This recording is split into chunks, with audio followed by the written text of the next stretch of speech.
അതരത്താൽ പാടി ഞാനായിഷ്കിൻ തീരത്ത് അണയണം നബിയുടെ ചാരത്ത്.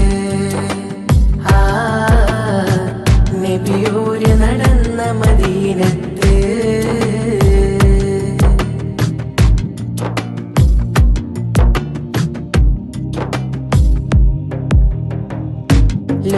ലോകത്തിലായെന്നും റഹ്മത്തിനായി മക്കത്തെ മണ്ണിൽ പോ തിങ്കൾ നിലാവ ആമിന